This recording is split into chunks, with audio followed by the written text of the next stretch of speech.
sea mi primera palabra de agradecimiento a las autoridades del seminario Nuestra Señora Corredentora por esta gentil y amable invitación que me han hecho, esta distinción de venir a hablar en el curso en las jornadas de humanidades. Es para mí un gran honor y un gran placer estar con vosotros.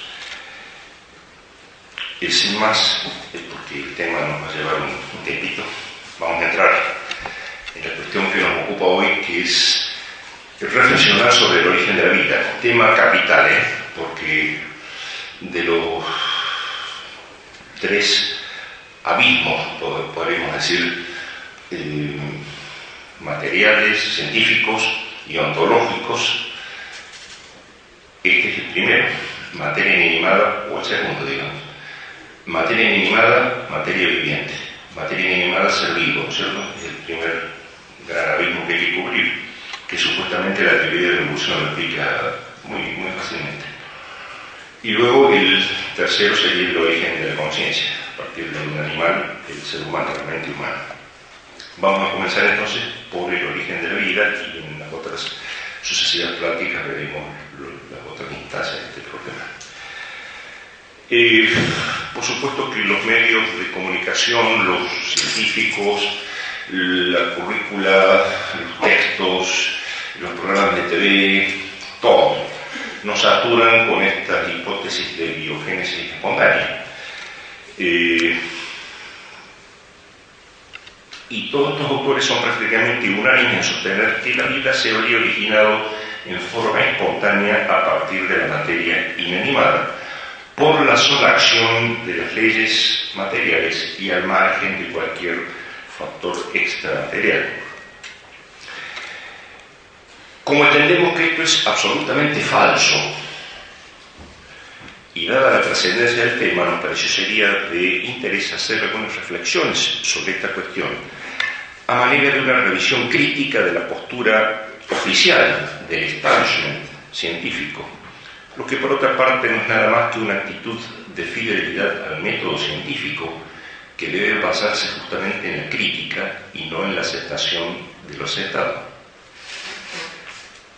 Como todos ustedes saben, recuerdan, desde la más remota antigüedad y hasta hace relativamente poco tiempo, apenas más de un siglo, se aceptaba como una cosa natural que la vida se originaba en forma espontánea a partir de la materia no viviente.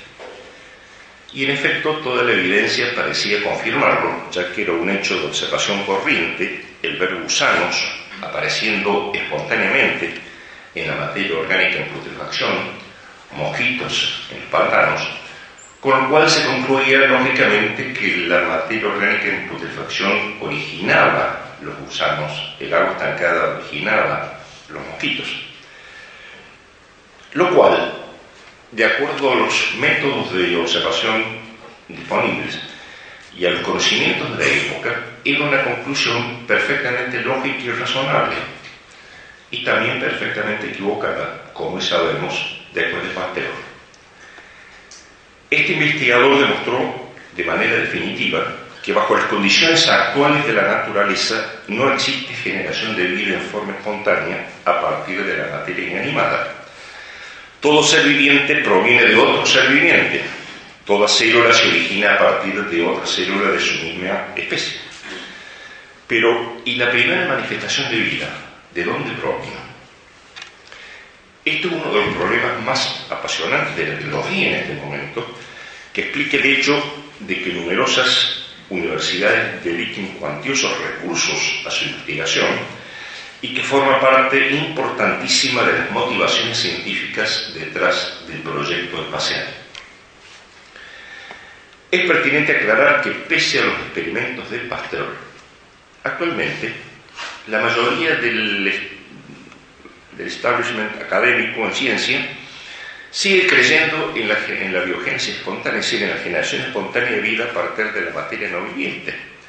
Solo que ahora no se la llama con ese nombre, sino con el más elegante de biogénesis primitiva o arquebiopoiesis, arqueantiguo, vida, poiesis, formación, o evolución química, también llamada evolución química, o hipótesis de Oparin, Haldane, afirmándose, fíjense, que los experimentos dicen, sí, Pasteur demostró que la generación espontánea no ocurre ahora, pero no que no haya ocurrido en el remoto pasado. Una vez, todo esto es dialéctico, y vamos a verlo funcionar esa dialéctica varias veces en el curso de esta plática. Dicen, sí, Pasteur solo demostró que la generación espontánea no ocurre ahora, pero no que no haya ocurrido en el remoto pasado. Cuando uno quiere decir disparates tranquilo, nada mejor que ubicar la especulación en el remoto pasado o en el remotísimo futuro. Entonces no hay peligro que nadie lo pueda refutar. Pero si uno dice, esto es un zapallo, se arma la polémica en serio. En cambio uno dice, no, pero antes llovía para arriba, hace miles de millones de años llovía para arriba. ¿Cómo se demuestra que no? O dentro de miles de millones de años los hombres caminaremos con las manos, no con los pies. Es decir, ese tipo de especulación es la negación de la ciencia realmente. No solo atenta contra muchas... Entre otras cosas, lo primero que atenta es contra el rigor metodológico de la mente científica. Bien, entonces, no ocurre ahora generación espontánea, pero sí en el remoto pasado. Ese es el mensaje.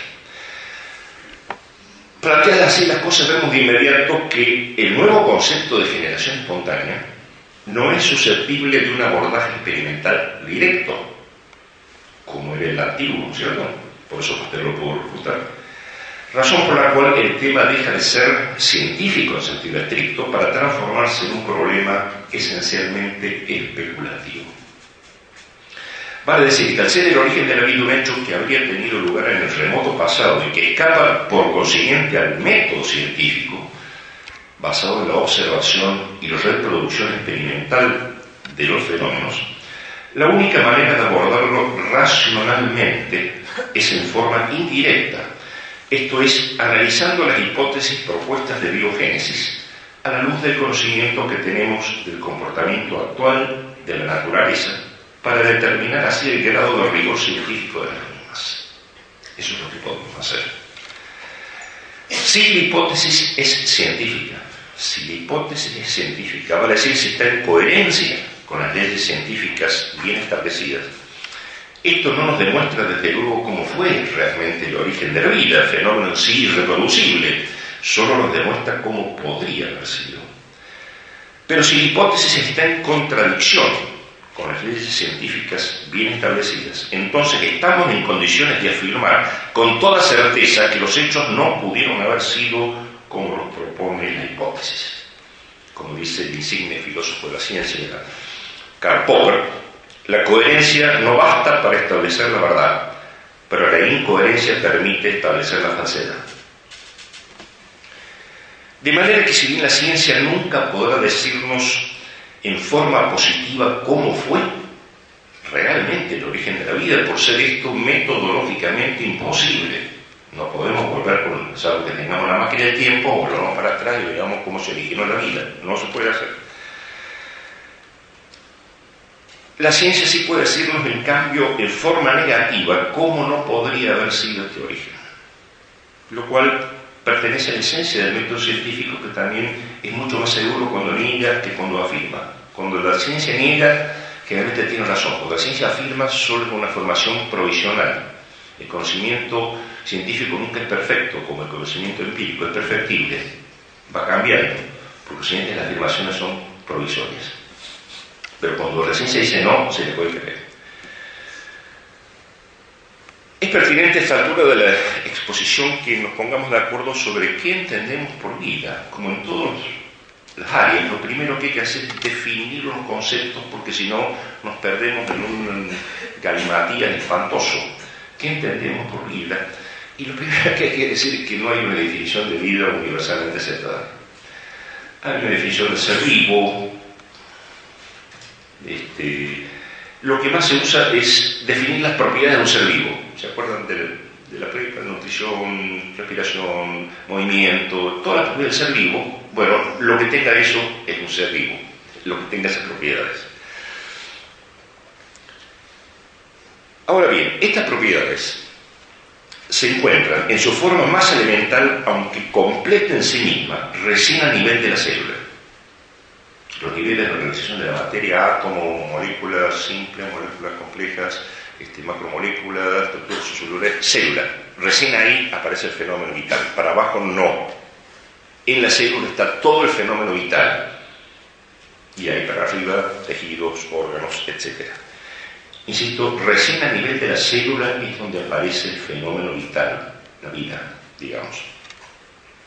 De manera que el origen de la vida equivale en última instancia al problema del origen de una célula.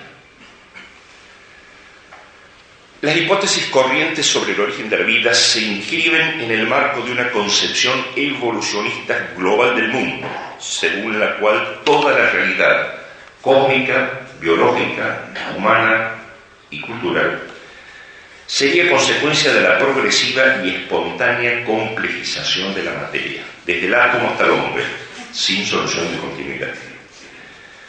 De acuerdo con esto, las hipótesis de biogénesis espontánea, si bien difieren en matices, son unánimes en sostener que la vida fue producto exclusivo del azar y de las propiedades inherentes a la materia inanimada. Esto es, que la materia no viviente por sí misma se organizó hasta producir la vida.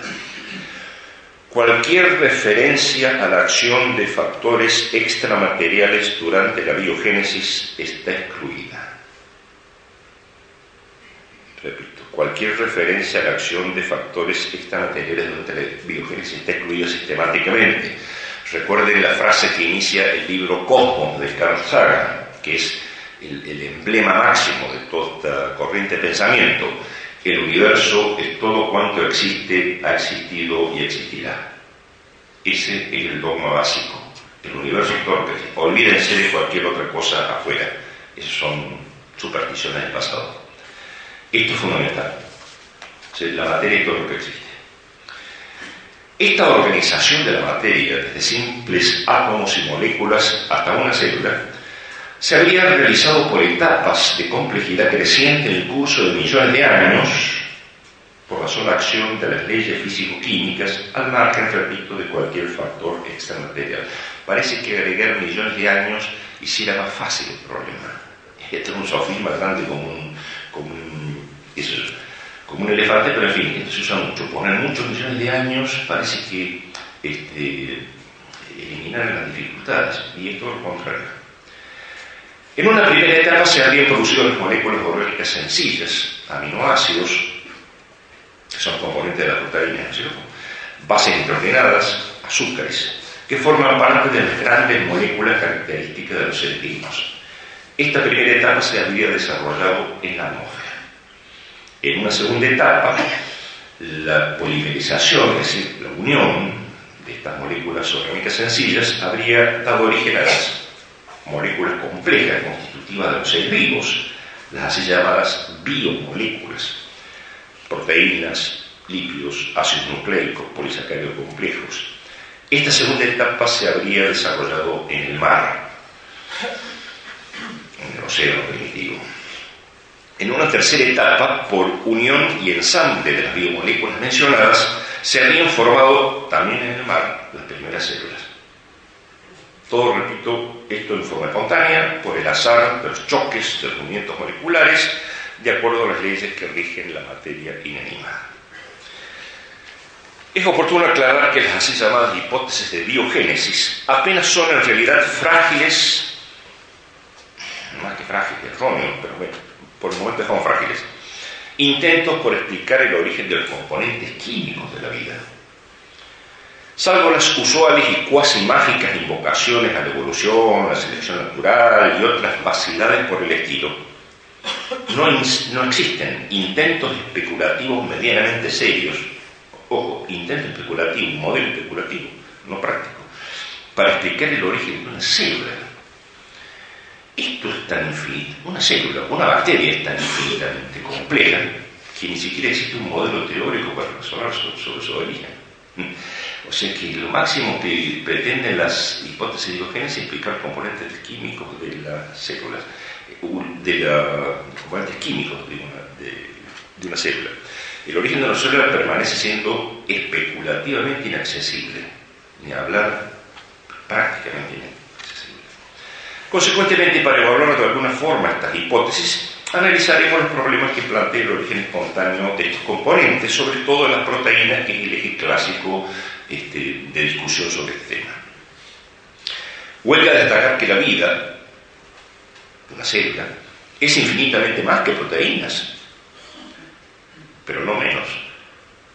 De manera que, al ser estas un componente esencial de todo ser viviente, cualquier hipótesis de biogénesis que no pueda explicar satisfactoriamente su origen queda, por ese solo hecho, descalificada. El origen de las proteínas plantea sucintamente 5 problemas, que les pido que tomen nota, porque esto va a ser el eje de la reflexión. 5 problemas que iremos desarrollando en el curso de esta plática. El origen de las proteínas plantea 5 problemas. Y el primero de ellos es la provisión de la materia prima de las proteínas, es decir, los aminoácidos, que son las pequeñas moléculas cuya unión en cadenas de cientos o miles produce una proteína, ¿cierto?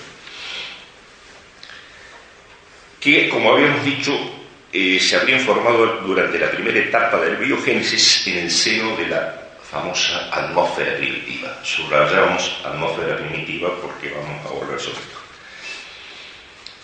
Es importante destacar que, de acuerdo a esta línea de pensamiento, que es la oficial, esta atmósfera primitiva habría sido completamente diferente de la actual, ya que no habría tenido nada de oxígeno y sí mucho hidrógeno, metano, amoníaco y algunas otras cosas.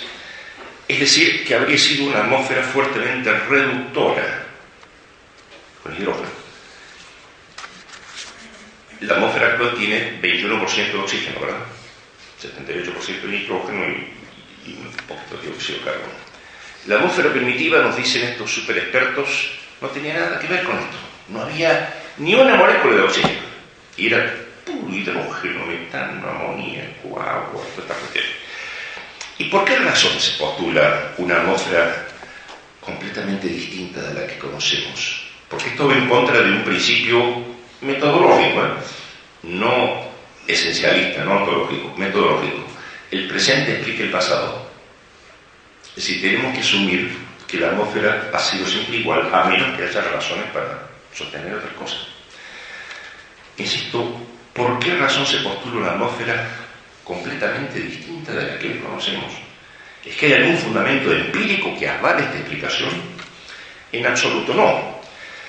La razón por la cual se postula esta supuesta atmósfera primitiva es exclusivamente del orden teórico, ya que en una atmósfera como la actual, fuertemente oxidante, jamás podrían haberse formado sustancias como los aminoácidos, por ejemplo, que solo pueden sintetizarse en ausencia de oxígeno. Si hay oxígeno, imposible, porque la molécula constitutiva de carbono, por ejemplo, se une, tiene una gran afinidad por el oxígeno y forma dióxido de carbono. El hidrógeno se une con el oxígeno y forma agua. El nitrógeno se une con el oxígeno y forma óxido nítrico. De manera que es necesario que no haya absolutamente nada de oxígeno para que estas reacciones sean conceptualmente o teóricamente imaginables. De manera que los científicos que aceptan la biogénesis espontánea se ven obligados, por razones teóricas, a postular una atmósfera primitiva sin oxígeno, y también con abundante hidrógeno, metano y amoníaco. Curiosamente, a partir de la década del 80, fines del 70 y del 80, los geoquímicos y geofísicos, que son los autorizados, digamos, para hablar sobre estos temas, dieron por cerrada la discusión sobre la atmósfera primitiva, diciendo que no hay elementos científicos para sostener ninguna atmósfera primitiva. Después les puedo dar la referencia bibliográfica, porque no quiero detenerme ahora en esto para seguir con la conferencia, pero acá tengo. El doctor Philip Abelson, que es una de las principales autoridades en esto, dice: ¿cuál es la evidencia científica para una atmósfera primitiva compuesta por metano y amoníaco? La respuesta es que no hay ninguna evidencia a favor y mucha en contra. Este está en los proceedings de la National Academy of Science, o sea, una publicación del primer nivel del establishment. Ken Staub, del Instituto Smithsoniano, Dice, la Tierra primitiva tenía muy probablemente una atmósfera que contenía oxígeno libre. Bueno, después Marcel Frorkin, canadiense, dice, el concepto de una atmósfera primitiva reductora, es decir, sin oxígeno, ha sido abandonado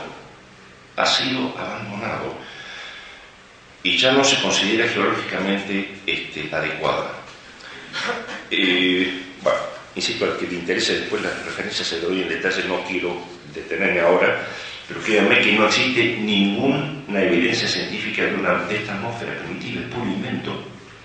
Repito, los libros de geoquímica, de geofísica, no hablan más de la atmósfera primitiva. Sin embargo, ustedes abren cualquier libro de texto de biología, año 2010, y aparece la famosa atmósfera primitiva, ahí como si nada hubiera pasado en los últimos 40 años de investigación.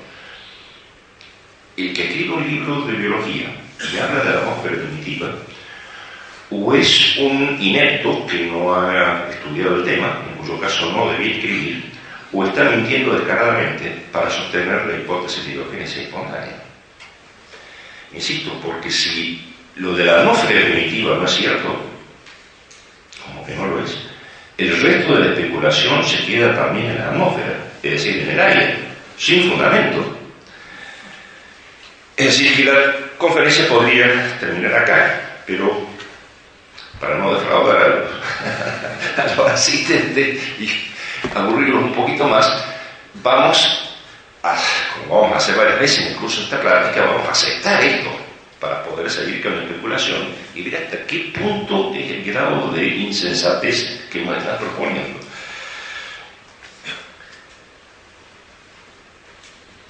Insisto, vamos a aceptar a los fines del argumento, porque si no, repito, acá terminamos, vamos a aceptar que la atmósfera primitiva no tenía ni una molécula de oxígeno y sí gran cantidad de hidrógeno, metano y amoníaco.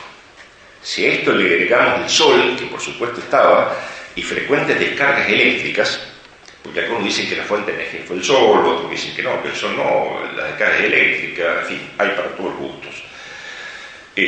Para proveer la energía necesaria para la reacción química, ya tenemos el escenario listo para que de un momento a otro se levante el telón y comience la biogénesis.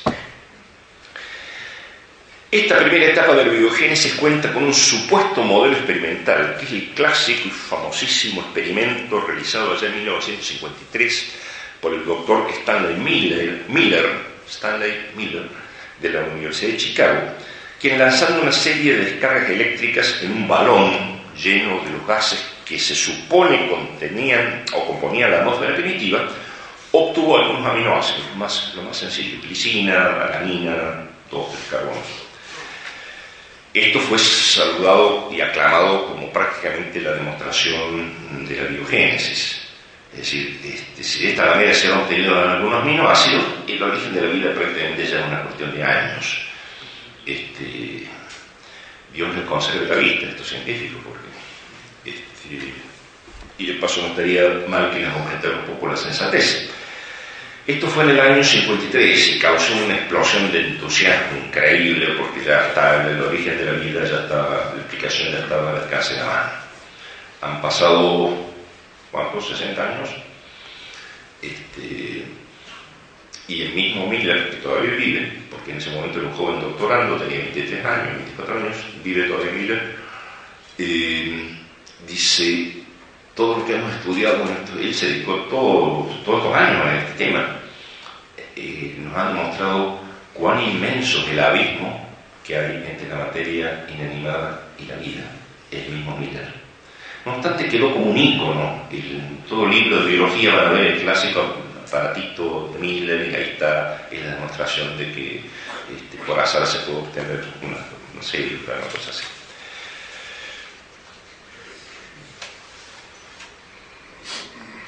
Hay varias cosas que se pueden decir de este experimento, porque hay gente que ha querido reproducir el experimento y no ha podido, hay serias complicaciones de orden teórico, técnico más bien. La concentración a medida que va avanzando la reacción, la concentración de hidrógeno va aumentando, o sea que esto nos va desfigurando el panorama, y hay que retirar ese hidrógeno, en fin, hay muchos aspectos técnicamente cuestionables.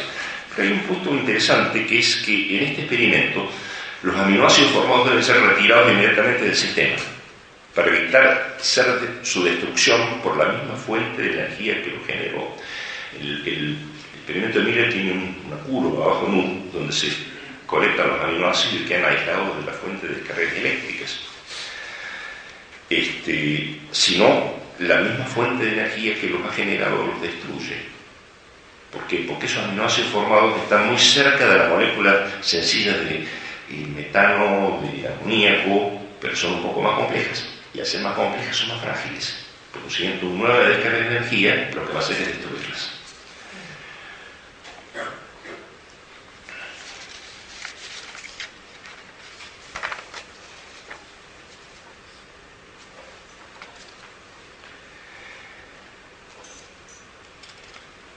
¿Y cómo hicieron los aminoácidos para, digamos, en la realidad? Se están formando en la atmósfera primitiva, ¿verdad? Vamos a suponer que están formando en la atmósfera primitiva. ¿Cómo hacen los aminoácidos en esta circunstancia? ¿Cómo son retirados del sistema y aislados de la fuente de energía? Usted conoce que lo que nos protege de las radiaciones ultravioletas es la capa de ozono, ¿verdad? Si sin la capa de ozono no habría ninguna posibilidad de vida en el planeta. La capa de ozono nos protege de las radiaciones ultravioletas del sol no filtradas, que son peligrosísimas para toda forma de vida. De hecho, esterilizamos el instrumental quirúrgico con rayos ultravioletas. ¿Cómo hicieron los aminoácidos? ¿Cómo habrían hecho? Bueno, la capa de ozono los habría protegido. Pero acá hay un problema, porque los teóricos de la biogénesis nos demostraron y nos aseguraron que la atmósfera primitiva no tenía oxígeno. Y entonces, si no tenía oxígeno, ¿de dónde se forma el ozono? Que se forma a partir del oxígeno. El ozono, recuerden, el oxígeno es oxígeno 2, ¿verdad? La molécula de oxígeno. El ozono es oxígeno 3. Es decir, es el mismo elemento, nada más que un átomo más en la molécula. Si no hay oxígeno, no hay ozono. Pero nos aseguraron y nosotros aceptamos al fin del argumento que no hay oxígeno. Si no hay oxígeno, no hay ozono. Entonces, ¿qué pasa con los aminoácidos que se hubieran formado en la atmósfera primitiva de los fuera? Serían aniquilados en el acto.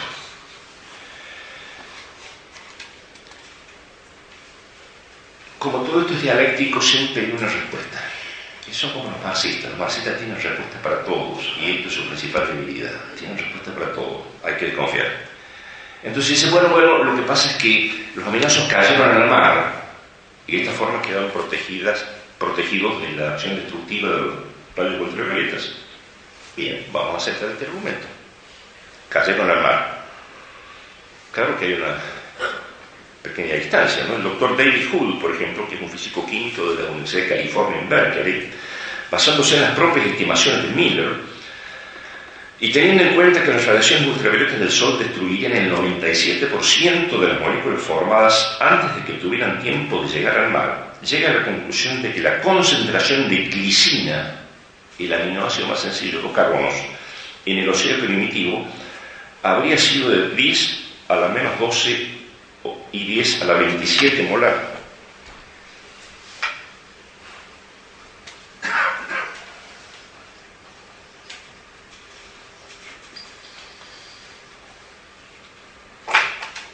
Este número es tan infinitamente pequeño que una concentración así no es químicamente detectable. Para hacer una idea, con una concentración así, de molécula en molécula, hay más o menos 100 kilómetros de distancia. No es químicamente detectable. ¿Qué reacción química ulterior podría haber en estas circunstancias? Una vez más, a los fines del argumento vamos a aceptar que la atmósfera primitiva era un macro laboratorio que producía toneladas de aminoácidos que cayeron como un diluvio al mar, formando lo que se llama la sopa o caldo primitivo. Vamos a aceptar eso. Vamos a ver qué sabor tiene este caldo primitivo.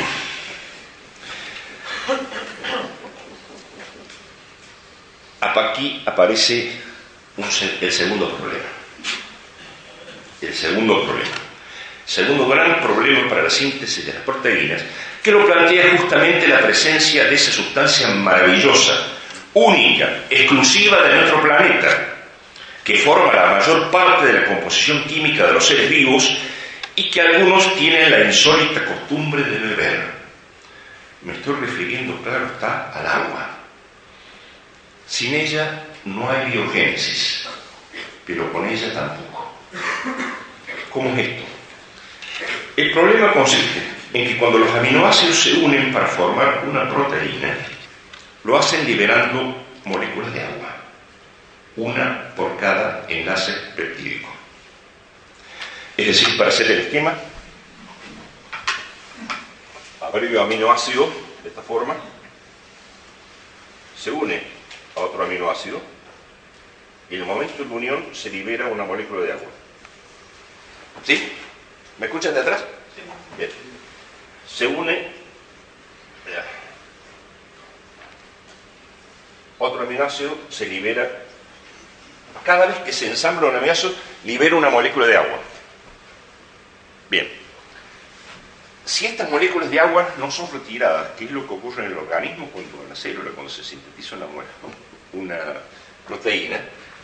Por la ley de acción de masas, que es como una especie de balanza romana, digamos, esto se invierte. El vector se invierte y la molécula de agua, lógicamente, vuelve a entrar y rompe el enlace y destruye el péptido o proteína que se está formando. Así de fácil, así de química elemental sencilla es esto. No hace falta ser un genio en química para saber estas cosas. ¿Me expliqué? Es decir, se acumula agua. Si el agua no es retirada por la ley de acción de masas, vuelve a introducirse, rompe el enlace y no se forma la proteína. No se forma la proteína de ninguna manera, y esto, insisto, ningún químico puede cuestionar esto. Absolutamente ningún químico puede cuestionar esto. En otras palabras, la unión de aminoácidos para formar proteínas no puede llevarse a cabo si hay exceso de agua. Y esto no es opinable. Pero recordemos que según estas hipótesis de evolución química, esta reacción se está llevando a cabo en el océano primitivo. Y está claro, por lo que acabamos de ver, que dicho océano es absolutamente el último lugar donde sería posible la unión de los aminoácidos para formar proteínas, por el tema del agua. Esta reacción, insisto, es químicamente imposible. ¿Y por qué se propone este desatino? Porque esto no solo parece un desatino, sino que efectivamente lo es. Y que no hay otra salida. Porque, como habíamos visto, la atmósfera primitiva, al no tener oxígeno, tampoco tenía ozono, y por consiguiente no podía proteger a los aminoácidos de la acción destructiva de los rayos ultravioletas. Entonces la única forma es meter los aminoácidos en la profundidad del mar para que el agua los proteja. Pero en la profundidad del mar tenemos el problema del agua. Otra vez la reacción, es decir, la especulación entra en un callejón sin salida inexorable. Insisto, la síntesis de proteínas no puede realizarse si hay exceso de agua. Y repito, esto no es opinable, esto es química elemental. Pero para formar proteínas a partir de la unión de aminoácidos, no basta con extraer el exceso de agua. Hace falta también, y acá aparece el tercer problema, proveer la energía necesaria a fin de vencer el equilibrio de la reacción, que está a favor de la disolución de la proteína y no de su síntesis. Es decir, esta es una reacción cuesta arriba, por así decir, desde el punto de vista energético, la síntesis de los aminoácidos. Hace falta energía para empujarla. Si no hay esa energía, los aminoácidos no se mueven. ¿Cómo se habría logrado todo esto de forma espontánea en el mundo prebiológico? Las especulaciones abundan. Algunos dicen, la energía viene del Sol. Y sí, el Sol tiene mucha energía, ¿de acuerdo? Otros dicen, no, del Sol no, de las descargas eléctricas. Perfecto, de las descargas eléctricas, lo que quieran. Lo que quieran, porque el verdadero problema no pasa por ahí. Lo fundamental con la energía en este contexto no es primariamente su existencia, si hay o no energía, sino su aplicación. Vale decir, la cuestión no es si hay o no una fuente de energía, sino cómo se aplica la energía en un sistema. Todas las especulaciones de los teóricos de la evolución química, se limitan a establecer la posibilidad de la existencia de una fuente de energía. Pero la sola existencia de la energía no basta. Lo fundamental es la forma en que actúa esa energía. Para que la energía sirva para algo, tiene que seguir especificaciones de cómo aplicarse. Si no, es positivamente destructiva, es decir, tiende a aumentar el desorden del sistema. Para poner un ejemplo, si entra un rayo en esta habitación, de pronto se desata totalmente un rayo, ¿qué pasa con todos nosotros? No quedan ni los rabos. Sí, quedamos carbonizados, ¿verdad? No nos transformamos en una especie de superhombre. Quedamos. Hasta luego. Eso es lo que hace la energía sin dirección. Si tomamos una carga de gelamón o dinamita de fuera y la ponemos aquí y accionamos el dispositivo, ¿qué pasa con el edificio? Mejora, se transforma en un mejor seminario, más bonito, más moderno, o desaparece. Fíjense que todos estos ejemplos que estoy dando, un poco groseros, pero son realísimos, ¿eh? Todos estos ejemplos y cualquier otro que ustedes pueden imaginar son ejemplos contundentes de energía no dirigida que explota.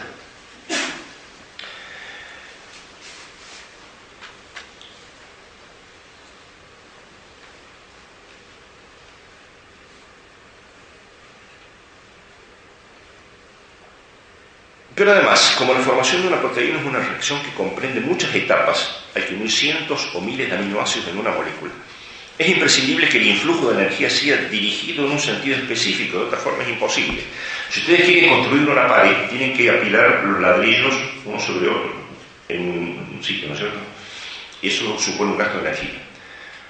Pero si uno coloca un ladrillo acá, dos por allá, tres allá, dos acá, aún con el mismo gasto de energía, uno no obtiene la pared. Con la energía física, con las moléculas pasa exactamente lo mismo. El influjo de energía tiene que unir las moléculas en una estructura y no desperdigarlas al azar. ¿Cómo hizo eso? ¿Cómo adquirió dirección la energía? La energía físico-química, es decir, no biológica, no es direccionalizada. Por eso que es destructiva. Todo el caso que ustedes quieran plantear es destructiva.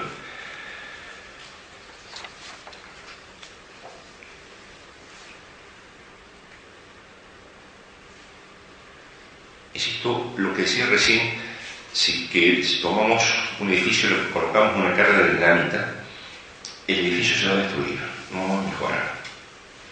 Uno dice, bueno, pero acá no estamos hablando de la mejoría, sino del origen. Bueno, pongamos ladrillo, cemento, todos los elementos que constituyen un edificio y repitamos el experimento, a ver si aparece un edificio. No va a aparecer. Algunos de ustedes me dirán, no, pero el ejemplo no es pertinente. Para fabricar un edificio hace falta obreros. Pero para fabricar una proteína también hace falta obreros. Obreros que ya veremos que se llaman enzimas, que además no se huelgan, no piden aumento de salario, obreros altísimamente efectivos. Aquí. Hay otra reflexión, es decir, la reflexión sobre la energía da para mucho, la quiero cortar acá nada más, pero además de la dirección, la energía tiene que ser graduada. Si no se puede dar, supónganse, una proteína de 500 aminoácidos, o sea, hay 499 enlaces que hay que ser forzados, tienen que ser forzados por el influjo de energía. Si se aplica toda la energía de golpe, destruimos una proteína. O sea que la energía tiene que ser aplicada unión por unión, en aminoácido por aminoácido, que es lo que hace las enzimas en la célula. Fíjense qué complejo que es el tema. Si largamos toda la energía de golpe, se nos destruye el sistema. En fin, pero paramos acá. Yo creo que es suficiente como para transmitir la idea de la enorme dificultad que plantea el tema de la energía no direccionalizada. Solo conocemos dos formas en que la energía puede adquirir dirección. Dos formas. Por la acción de un químico en el laboratorio o por la acción de las enzimas en una célula. Pero en forma espontánea a partir de la materia inanimada esto no puede ocurrir. Y no puede ocurrir porque para que la energía vaya en una dirección determinada hace falta una meta, un objetivo, un fin preestablecido. Hace falta lo que los griegos denominaron con la hermosa palabra telos, que indica justamente un fin concebido con anterioridad a la acción. Este telos está presente en la mente del químico que realiza la síntesis y también en la información que aportan las enzimas de una célula, pero no está presente en la materia inanimada.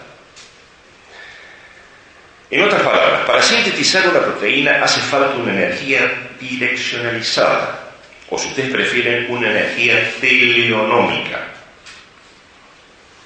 Es decir, que sepa a dónde tiene que ir, que tenga un objetivo y que sepa cómo llegar a ese objetivo. Y la energía físico-química no es teleonómica. Sabemos con toda certeza que no lo es. Para que lo fuera, tendríamos que postular que tiene inteligencia, única forma de concebir un telos. Y postular esto está en contra de los supuestos más básicos de la física y de la química. Vuelvo a la pregunta clave. ¿Cómo se las arregló entonces la energía para adquirir dirección durante la biogénesis y poder sintetizar proteínas? La respuesta, naturalmente, es que esto jamás ocurrió. Me refiero a que no ocurrió en forma espontánea. No al menos si las leyes físico-químicas eran las mismas ahora que allá, en el origen. Y así llegamos al cuarto problema, que ya Pasteur había señalado como el enigma más profundo de la constitución o de la composición química de los seres vivos, y que es el de la actividad óptica. O sea, la capacidad que tienen ciertas sustancias, como las proteínas, de desviar la luz polarizada. Luz polarizada es la que vibra en un solo plano del espacio. La luz normal vibra en 360 grados. Cuando pasa a través de un prisma especial que se llama prisma de Nichols, comienza a vibrar en un solo plano del espacio. Eso se llama luz polarizada. Enfrentada con ciertas sustancias, como las proteínas en solución, esta luz polarizada desvía a la derecha, o desvía a la izquierda, o no desvía. ¿A qué se debe esta actividad óptica, esta capacidad de ciertas sustancias, sobre todo sustancias, casi todas las sustancias biológicas, desvían la luz? De desviar la luz. Los que desvían a la derecha se llaman destrógiras, D. Las que desvían a la izquierda se llaman levógiras, L. Las que no desvían se llaman racémicas o LD. Se debe a la configuración espacial de la molécula. La misma molécula tiene dos formas en el espacio. Voy a hacer un ejemplo que no es del todo exacto, pero para los fines nos va a servir.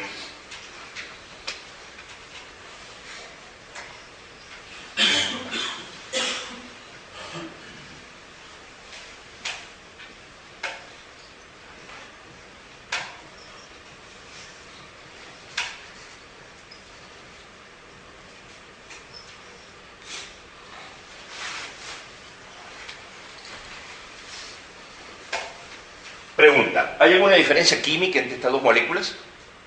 Química. Contemos los carbonos, contemos los hidrógenos, contemos los oxígenos. ¿Hay alguna diferencia química? Contemos las funciones, un metilo, un carboxilo, un oxidilo, un hidrógeno. ¿Hay alguna diferencia química? No hay ninguna diferencia química. Pero acá, este grupo oxidilo está mirando para allá, y acá... bueno, lo hice al revés, sería así. Y acá está mirando para este lado. Es la misma molécula, pero en una configuración espacial distinta. No es exactamente así, pero vale como ejemplo.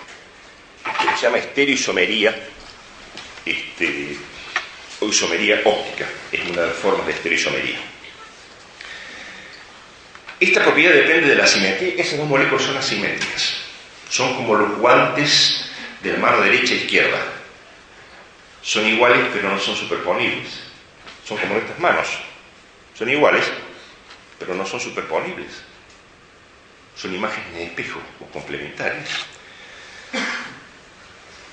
Esta propiedad depende de que la misma molécula puede tener dos configuraciones espaciales, estereoisómeros o enantiomorfos, que aun cuando son exactamente iguales desde el punto de vista químico, son sin embargo distintos, completamente distintos en cuanto a su actividad óptica y a sus propiedades biológicas. Todas las proteínas que forman parte de los seres vivos son ópticamente activas, todas, y todas son L. ¿Por qué? No sabemos, es un hecho. No todo tiene explicación, o por lo menos tampoco hay que desesperarse por no tenga. Todas las proteínas son L. Nadie sabe por qué. No existe ningún ser viviente constituido por proteínas racémicas. ¿Cuándo es racémico? Cuando se mezclan las dos formas. Cuando se mezcla la forma L en cantidades porcentuales, L y D se anulan, el giro a la derecha y el giro a la izquierda se anulan, y entonces da la forma racémica. Ahora bien, por su misma naturaleza, las reacciones químicas del mundo inanimado no pueden producir jamás en forma espontánea un compuesto formado exclusivamente por moléculas de un mismo tipo óptico, ya sea L o D. Esto es imposible. Y es imposible porque una reacción química enfrenta al azar enormes cantidades de átomos y moléculas que no tienen poder de decisión individual y que solo obedecen al sentido termodinámico de la reacción y a la ley probabilística de los grandes números. Podemos predecir con todo rigor el resultado final de una reacción, porque sabemos que millones de moléculas de una sustancia se unirán con millones de moléculas de otra. Pero ¿qué molécula se une con qué otra? Eso está librado totalmente al azar. Y al estar librado al azar, conducirá indefectiblemente al logro de una igualdad porcentual en la distribución de las mismas. En las reacciones químicas de la materia inanimada no hay problema, porque, por ejemplo, cloro de sodio, ¿no es cierto? Lo saco común. Todas las moléculas de cloro son iguales entre sí. Y todos los átomos, digamos en este caso, bueno, se consideran moléculas. Y todos los átomos moléculas de sodio son iguales entre sí. Y el producto final, las moléculas de cloruro de sodio, son todas iguales entre sí. ¿Sí? Pero acá, estas dos moléculas no son iguales entre sí. Aunque lo son químicamente, no lo son desde el punto de vista de su estructura en el espacio.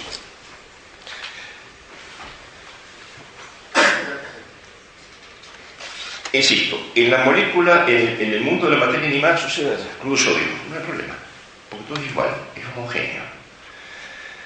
Pero recordemos que cada molécula de aminoácidos tiene dos formas ópticas, L y D, y que ambas son idénticas desde el punto de vista químico. Vale decir que un aminoácido L, por ejemplo, no tiene forma de reconocer si el aminoácido con el que se va a unir es L o D.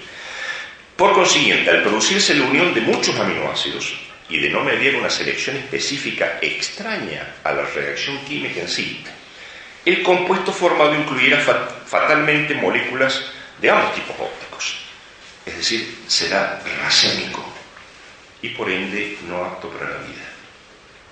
Esto es así teórica y experimentalmente, no hay discusión al respecto.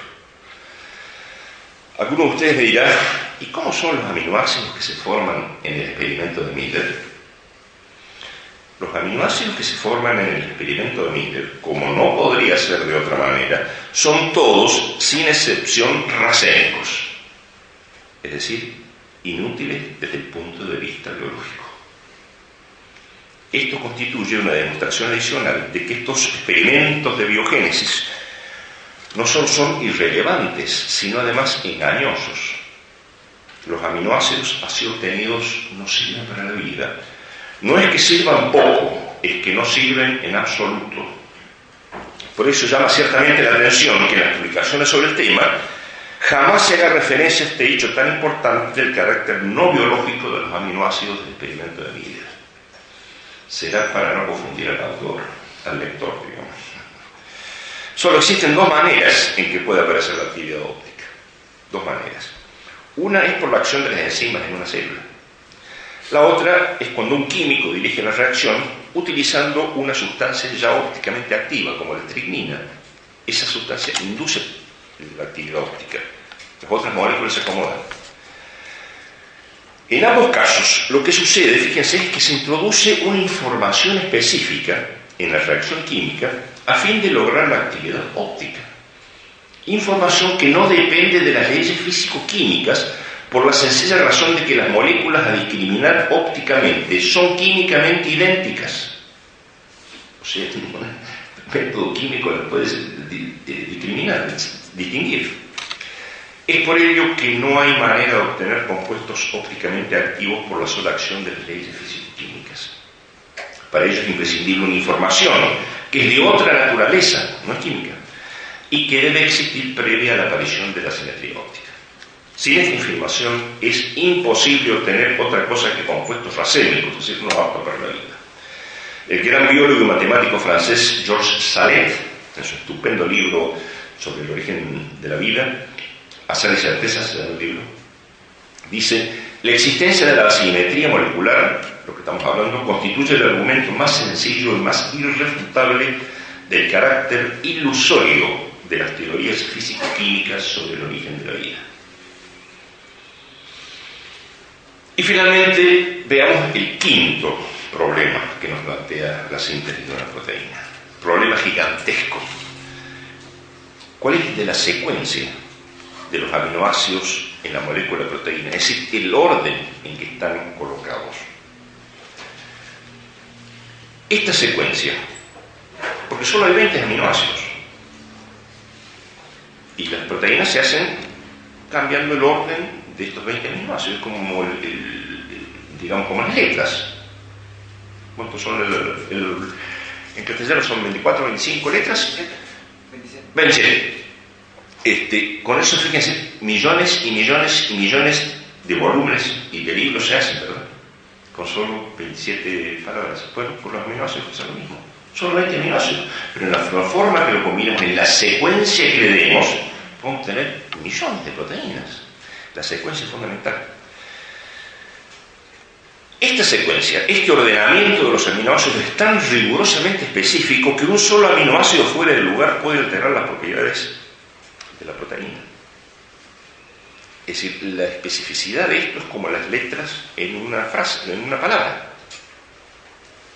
Hay una enfermedad muy grave que la padecen la gente de raza negra, una anemia falciforme se llama, en que hay un aminoácido cambiado en la molécula de hemoglobina. Eso deforma el eritrocito de forma tal que lo hace muy frágil y los pacientes tienen una anemia severa. Si es homocigoto, es decir, si recibió el gen de dos padres, los niños no llegan a los 4 o 5 años de edad, y si es heterocigota, si solo de un progenitor, llegan a los 15 años de edad, más o menos, una calidad de vida muy deteriorada y se mueren. Un aminoácido cambiado. Es decir, hasta qué nivel de rigor y de especificidad funciona esto.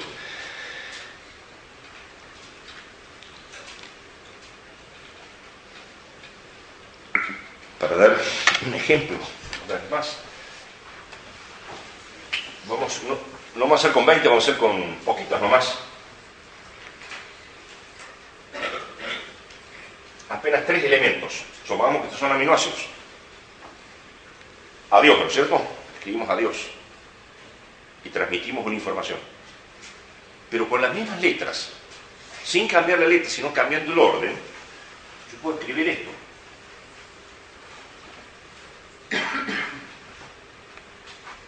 Y transmitir una información completamente distinta. Fíjense que no he cambiado ninguna letra, he cambiado el orden. Ahora, esto multiplíquenlo por 20 posibilidades. Esto puede dar 120 posibilidades, nada más que 5 letras, de los cuales 2 nomás tienen sentido, al menos en castellano. Por eso es que este tema de la analogía de las proteínas con un lenguaje ha fascinado tanto a los biólogos, porque es una relación de identidad y no de analogía. No es como si fuera un lenguaje, es un lenguaje. Y por consiguiente se le pueden aplicar las mismas leyes de análisis matemático y de probabilístico que a un lenguaje.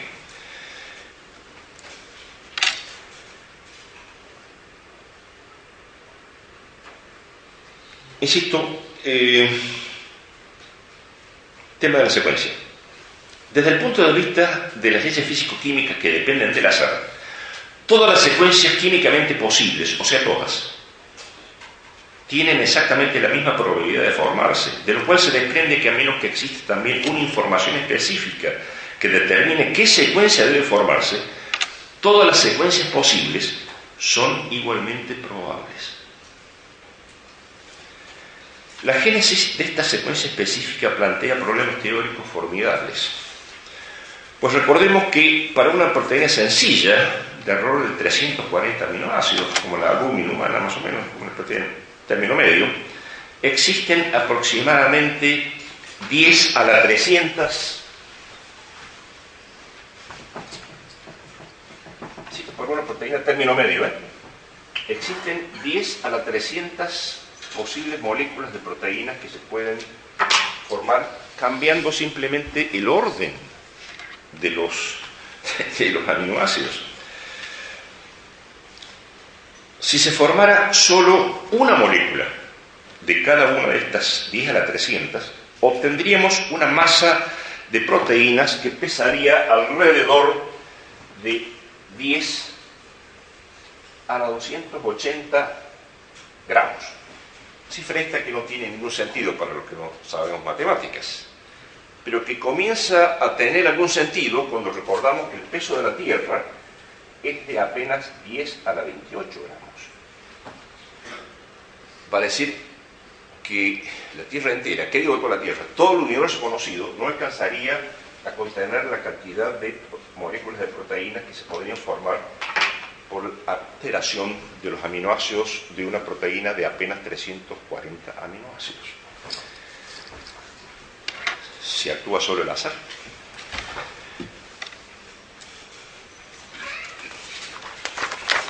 Ahora bien, no todas las proteínas son aptas para la vida, acá está la cuestión. Solo muy pocas, con determinadas secuencias lo son. Se calcula que alrededor de 30.000 moléculas de proteínas son aptas para la vida, solo 30.000 moléculas, que es un número insignificante frente a las posibles moléculas que puede haber teóricas de proteínas. Pero los pobres aminoácidos desconocen esto. No han estudiado química, como muchos de alumnos. Sus uniones son al azar y todas igualmente probables. De manera que si durante la síntesis de una proteína no se efectúa un perfecto ordenamiento de los aminoácidos, es totalmente imposible obtener nada que sirva. Esto es lo que realiza en forma permanente el maravilloso mecanismo de síntesis de las proteínas en las células, y esto es también lo que los científicos, copiando esforzadamente las células, están comenzando a realizar en el laboratorio con las proteínas más sencillas. Pero en forma espontánea, a partir de la materia, esto no puede ocurrir. No puede en absoluto. Incluso aceptando los fines del argumento, que gracias a una inconcebible cantidad de tentativas se formara al azar una proteína con la secuencia apropiada para la vida, como en esas tentativas se habrían formado también una buena parte de las otras secuencias posibles, 10 a la 300, la proteína apta para la vida se vería entonces inmersa en una masa astronómica de proteínas con secuencias no apropiadas, quedando así bloqueada e inutilizada para la biogénesis.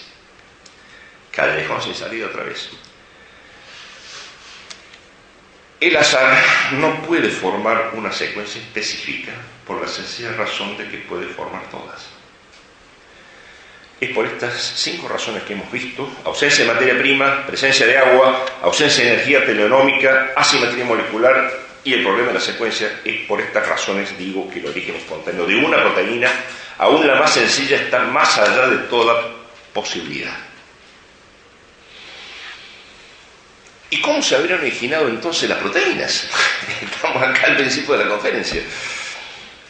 Si bien no podemos decir cómo fue que se originaron las primeras proteínas, sí podemos decir cómo se originan en la actualidad e inferir a partir de ello cómo podría haber sido durante la biogénesis. Como ustedes saben, en la actualidad esto es sumamente fácil. Para eso están las células que las producen a una velocidad vertiginosa. Jamás sucede en toda nuestra experiencia científica que las proteínas aparezcan solas, sin células que las produzcan. Si en el curso de esta exposición hemos analizado los problemas que plantea la aparición espontánea de las proteínas, ello solo ha sido para fastidiarlos a ustedes y a los fines del argumento, es decir, para que vean el grado de insensatez de toda esta divagación, porque esto no se puede llamar una especulación, esto es un disparate. Pero ahora que ha llegado el momento de hablar en serio y dejarse de fantasías, la primera y fundamental premisa que nos brinda el conocimiento científico de la naturaleza es que, es lo que acabo de expresar, no pueden existir proteínas sin células que las produzcan. Tampoco pueden existir células sin proteínas. Entonces acá estamos en un problema de causalidad recíproca, del cual no se puede salir. Pero ¿acaso, me preguntarán ustedes, no pueden sintetizarse proteínas en el laboratorio sin células? Desde luego que sí. Pero en una síntesis de laboratorio siempre se utilizan enzimas extraídas de células o copiadas previamente de las enzimas de la célula. De manera que directa o directamente siempre necesitamos células para fabricar proteínas. La síntesis de las proteínas por parte de una célula es un proceso de extraordinaria complejidad que constituye una verdadera maravilla de cibernética molecular. En este proceso interviene la célula en su totalidad: membranas, maquinarias metabólicas, enzimas, ácidos nucleicos, todo. La organización y sincronización de este proceso es tan formidable que la más sofisticada de las computadoras es apenas un juego de niños comparada con la perfección de este maravilloso mecanismo. A los fines de nuestra argumentación vamos a aislar conceptualmente, abstraer y analizar uno de los elementos fundamentales de este proceso, el más importante desde el punto de vista de las implicaciones teóricas que plantea. Me refiero naturalmente al problema de la información biológica. Como hemos visto en repetidas ocasiones en el curso de esta plática, las formidables dificultades que plantea la síntesis de las proteínas se resuelven en última instancia en un problema de información. Información para explicar la dirección de energía durante la síntesis, información para lograr la simetría óptica, etcétera, la secuencia, etcétera. Durante la síntesis de proteica en el laboratorio, esta información la provee la inteligencia del científico que dirige la reacción.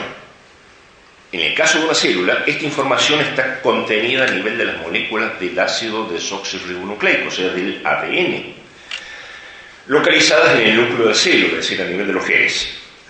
Aquí, a nivel de los genes, está atesorada toda la información necesaria para la síntesis de las proteínas. Vale decir que toda esta maquinaria depende de esta información.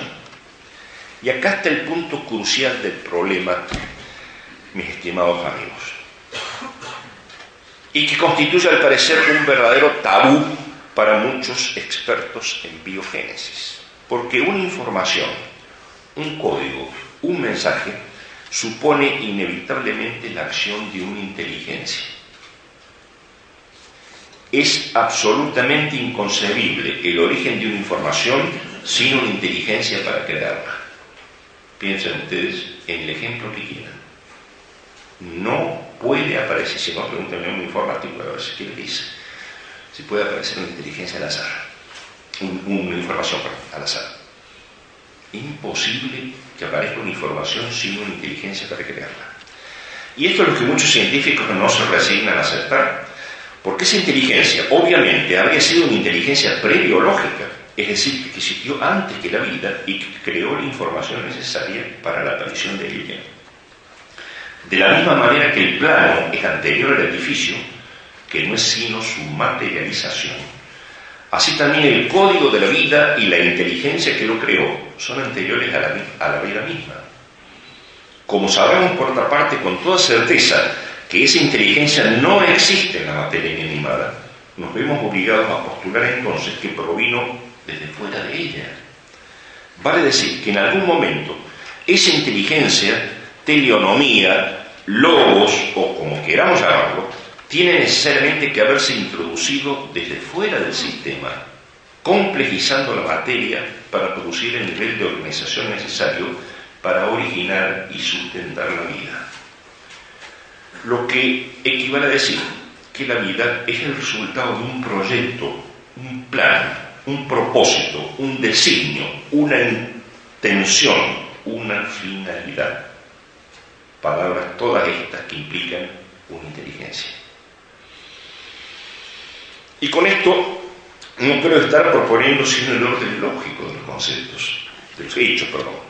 De la misma manera que cuando vemos, no digamos una computadora, más una simple punta de flecha primitiva, de esa de piedra, concluimos lógicamente que una inteligencia ha debido actuar sobre la materia para producir esa forma.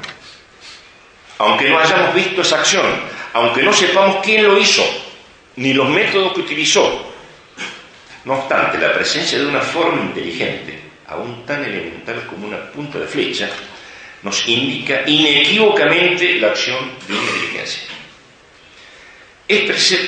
De manera que esta conclusión de la necesidad de una inteligencia para explicar el origen de la vida no está basada en lo que no conocemos, como dicen.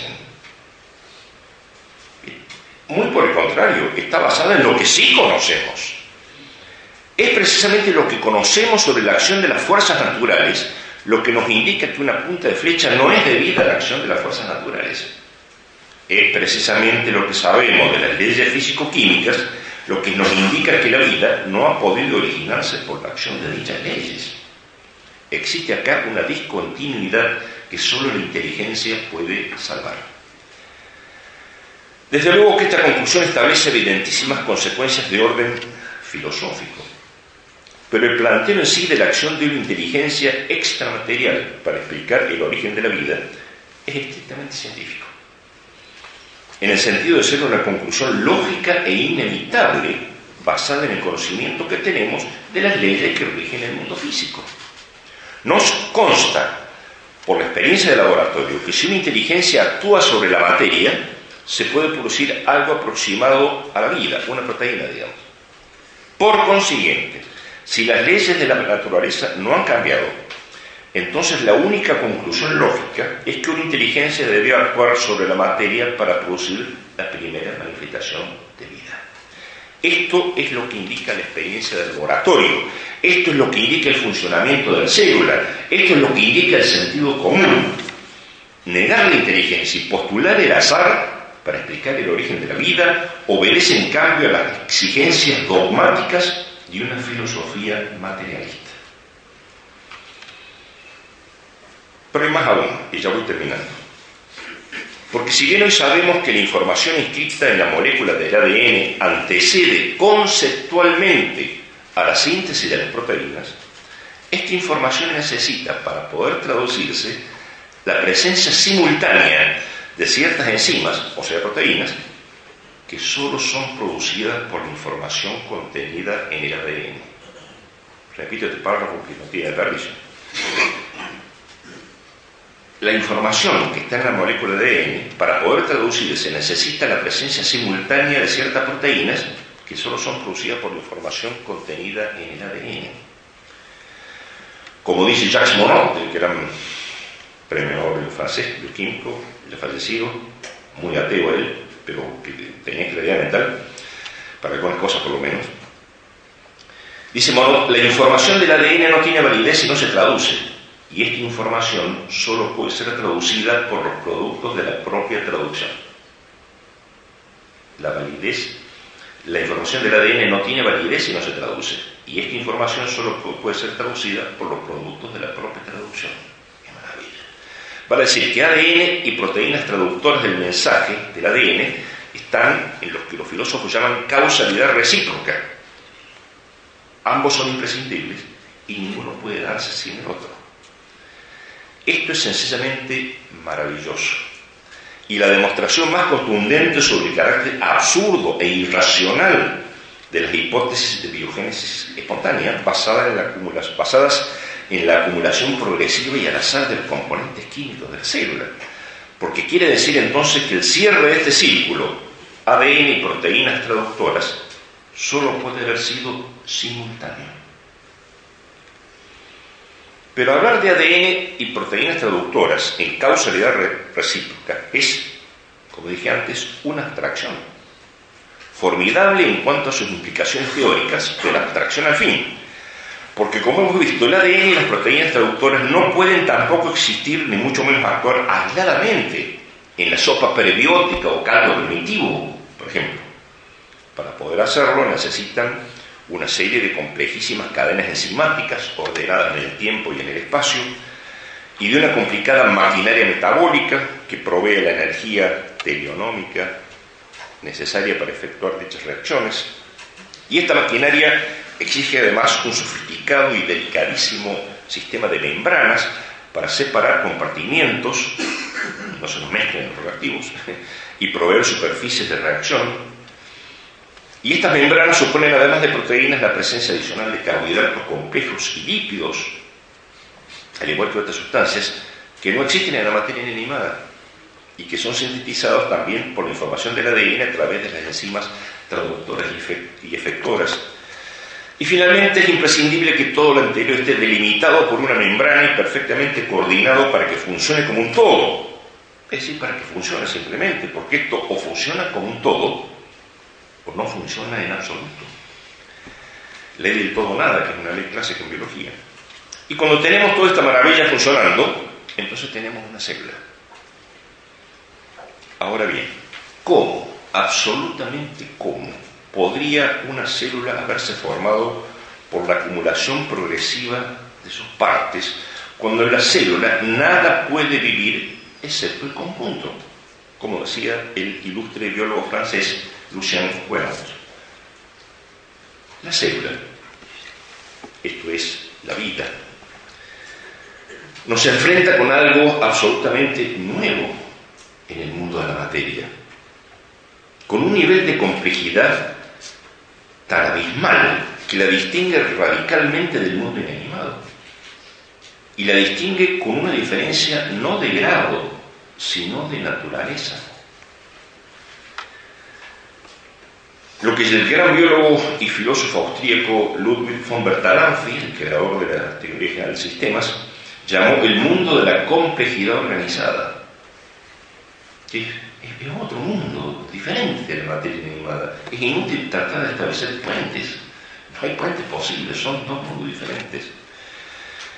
Este mundo de la complejidad organizada solo se puede abordar precisamente a través del estudio de los sistemas que lo componen, de sus interacciones dinámicas, de su estructuración jerárquica, de su causalidad multívoca y no unívoca, recíproca y no lineal.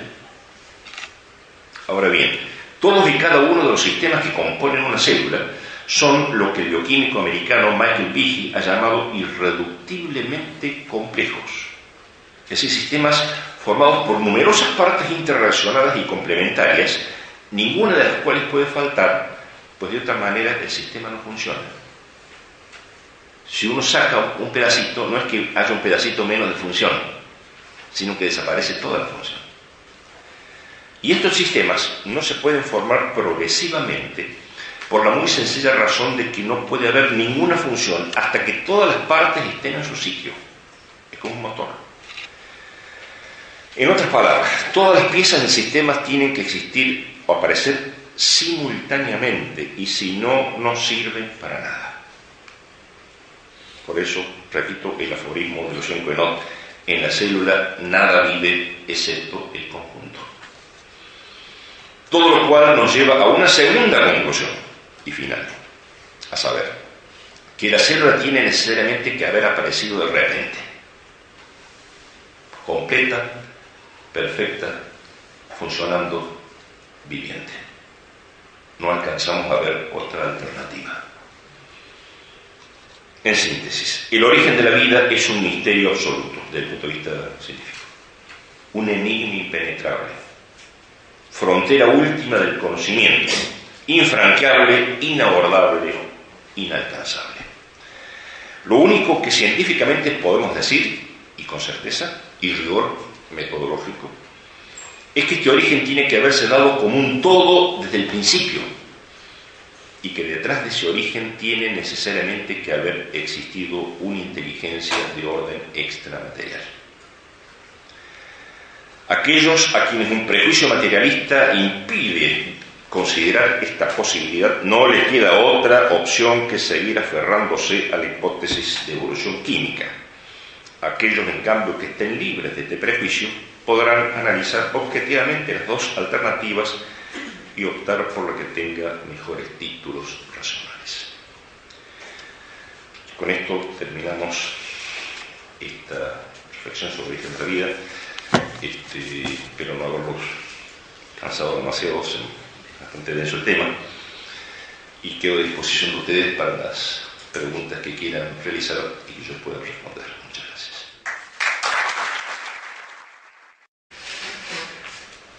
Como todos ustedes saben, recuerdan, desde la más remota antigüedad y hasta hace relativamente poco tiempo, apenas más de un siglo, se aceptaba como una cosa natural que la vida se originaba en forma espontánea a partir de la materia no viviente.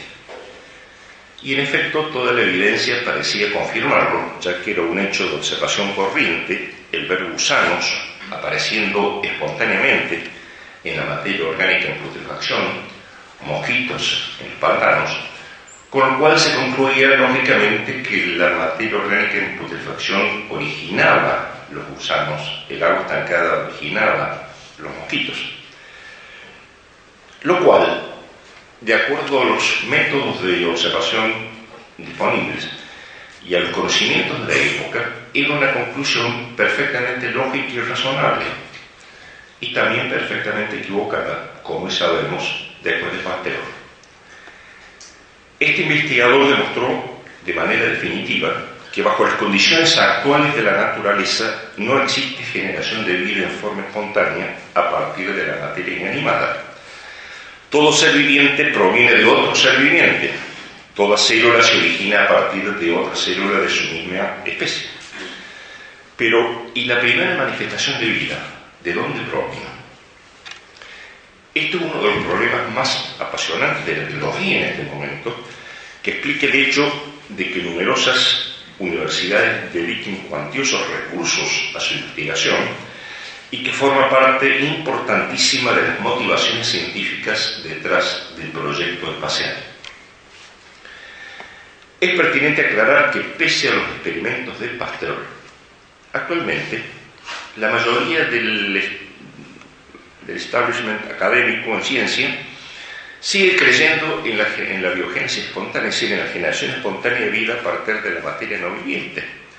Solo que ahora no se la llama con ese nombre, sino con el más elegante de biogénesis primitiva o arquebiopoiesis, arqueantiguo vida, poiesis, formación, o evolución química, también llamada evolución química, o hipótesis de Oparin-Haldane, afirmándose, sea mi primera palabra de agradecimiento a las autoridades del seminario Nuestra Señora Corredentora por esta gentil y amable invitación que me han hecho, esta distinción de venir a hablar en el curso en las jornadas de humanidades. Es para mí un gran honor y un gran placer estar con nosotros. Y sin más, porque el tema nos va a llevar un tiempito, vamos a entrar en la cuestión que nos ocupa hoy, que es reflexionar sobre el origen de la vida. Tema capital, porque de los tres abismos, podríamos decir, materiales, científicos y ontológicos, este es el primero, materia inanimada, o el segundo, digamos. Materia inanimada, materia viviente. Materia inanimada, ser vivo, ¿cierto? Es el primer gran abismo que hay que cubrir, que supuestamente la teoría de la evolución lo explica muy fácilmente. Y luego el tercero sería el origen de la conciencia, a partir de un animal, el ser humano, la mente humana. Vamos a comenzar entonces por el origen de la vida y en las otras sucesivas pláticas veremos las otras instancias de este problema.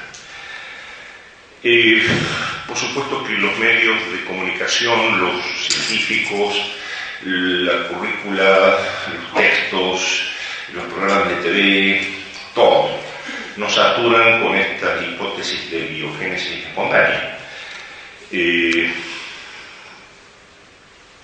Y todos estos autores son prácticamente unánimes en sostener que la vida se habría originado en forma espontánea a partir de la materia inanimada, por la sola acción de las leyes materiales y al margen de cualquier factor extramaterial.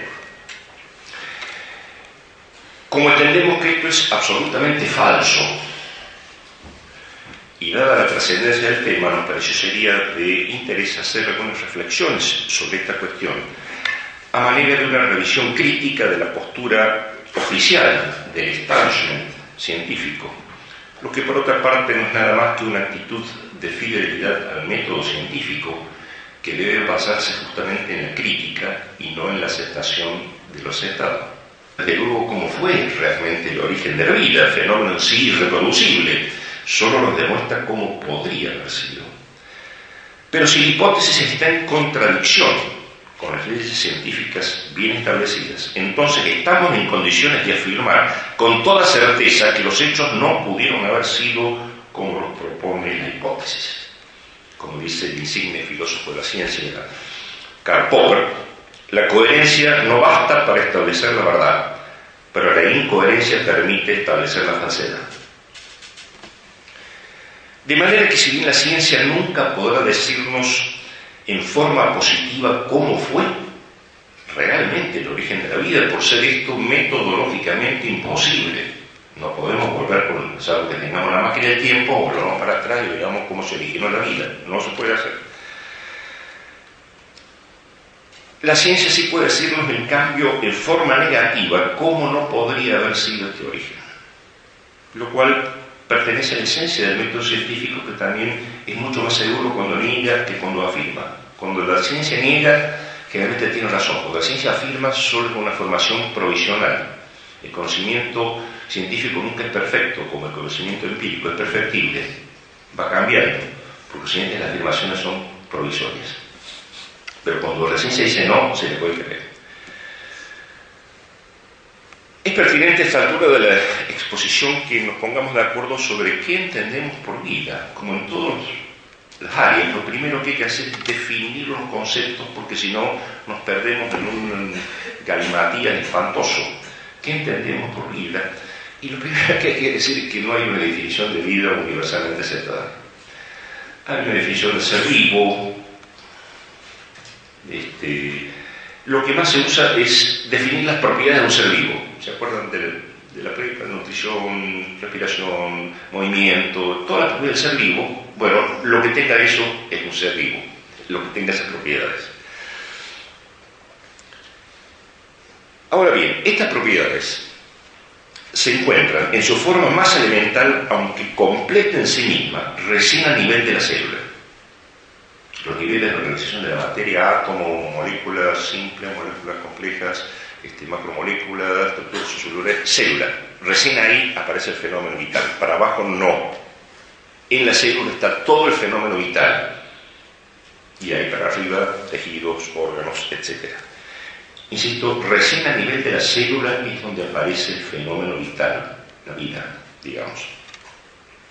De manera que el origen de la vida equivale en última instancia al problema del origen de una célula. Las hipótesis corrientes sobre el origen de la vida se inscriben en el marco de una concepción evolucionista global del mundo, según la cual toda la realidad cósmica, biológica, humana y cultural sería consecuencia de la progresiva y espontánea complejización de la materia, desde el átomo hasta el hombre, sin solución de continuidad. De acuerdo con esto, las hipótesis de biogénesis espontánea, si bien difieren en matices, son unánimes en sostener que la vida fue producto exclusivo del azar y de las propiedades inherentes a la materia inanimada. Esto es, que la materia no viviente por sí misma se organizó hasta producir la vida. Cualquier referencia a la acción de factores extramateriales durante la biogénesis está excluida. Repito, cualquier referencia a la acción de factores extramateriales durante la biogénesis está excluida sistemáticamente. Recuerden la frase que inicia el libro Cosmos de Carl Sagan, que es el emblema máximo de toda esta corriente de pensamiento. El universo es todo cuanto existe, ha existido y existirá. Ese es el dogma básico. El universo es todo lo que existe. Olvídense de cualquier otra cosa afuera. Esas son supersticiones del pasado. Esto es fundamental. O sea, la materia es todo lo que existe. Esta organización de la materia, desde simples átomos y moléculas hasta una célula, se habría realizado por etapas de complejidad creciente en el curso de millones de años, por la sola acción de las leyes físico-químicas, al margen, repito, de cualquier factor extramaterial. Parece que agregar millones de años hiciera más fácil el problema. Este es un sofisma grande como un elefante, pero en fin, esto se usa mucho. Poner muchos millones de años parece que eliminar las dificultades, y es todo lo contrario. Fíjense que los experimentos dicen, sí, Pasteur demostró que la generación espontánea no ocurre ahora, pero no que no haya ocurrido en el remoto pasado. Una vez, todo esto es dialéctico, y vamos a verlo funcionar esa dialéctica varias veces en el curso de esta plática. Dicen, sí, Pasteur solo demostró que la generación espontánea no ocurre ahora, pero no que no haya ocurrido en el remoto pasado. Cuando uno quiere decir disparates tranquilo, nada mejor que ubicar la especulación en el remoto pasado o en el remotísimo futuro. Entonces no hay peligro que nadie lo pueda refutar. Pero si uno dice, esto es un zapallo, se arma la polémica en serio. En cambio uno dice, no, pero antes llovía para arriba, hace miles de millones de años llovía para arriba. ¿Cómo se demuestra que no? O dentro de miles de millones de años los hombres caminaremos con las manos, no con los pies. Es decir, ese tipo de especulación es la negación de la ciencia realmente, no solo atenta contra muchas cosas, entre otras cosas lo primero que atenta es contra el rigor metodológico de la mente científica. Bien, entonces no ocurre ahora generación espontánea, pero sí en el remoto pasado. Ese es el mensaje. Planteadas así las cosas, vemos de inmediato que el nuevo concepto de generación espontánea no es susceptible de un abordaje experimental directo, como era el antiguo, ¿cierto? Por eso usted lo pudo refutar. Razón por la cual el tema deja de ser científico en sentido estricto para transformarse en un problema esencialmente especulativo. Vale decir que al ser el origen de la vida un hecho que habría tenido lugar en el remoto pasado y que escapa por consiguiente al método científico, basado en la observación y la reproducción experimental de los fenómenos, la única manera de abordarlo racionalmente es en forma indirecta, esto es, analizando las hipótesis propuestas de biogénesis a la luz del conocimiento que tenemos del comportamiento actual de la naturaleza para determinar así el grado de rigor científico de las mismas. Eso es lo que podemos hacer. Si la hipótesis es científica, vale decir si está en coherencia con las leyes científicas bien establecidas, esto no nos demuestra